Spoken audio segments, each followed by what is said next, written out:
आज मी छोटे फिश बनवणार आहे।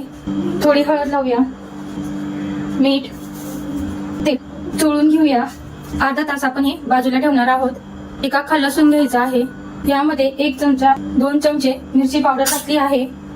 खलबत्त्यामध्ये आपल्याला हे बारीक ठेचून घ्यायचं आहे। असं आपल्याला बारीक ठेचून घ्यायचं आहे। 2 चमचे तेल घातलेलं आहे, तेल गरम झालं आहे। यामध्ये आता आपण ठेचलेला मिरची आणि लसूण घातला आहे, तळून घ्यायचं आहे आपल्याला तेलामध्ये। थोडंसं पाणी घालूया, मसाला जळणार नाही म्हणून।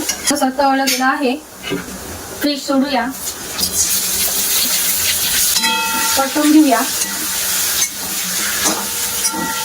गॅस बारीक ठेवायचा आहे आणि आपल्याला फिश मसाल्यामध्ये छान परतवून घ्यायचे आहे।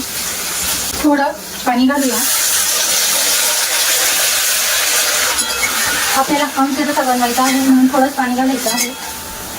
अर्धा चमचा डाळीचं कूट घेतला आहे, त्यामध्ये थोडं पाणी घालूया।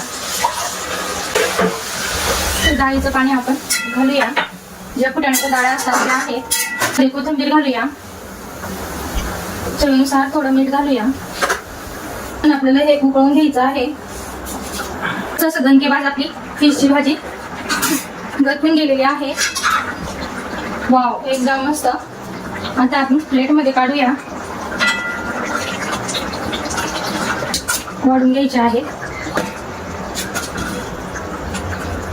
मस्त असं आपली ही फिशचा आमचे रस्सा तयार झालेला आहे।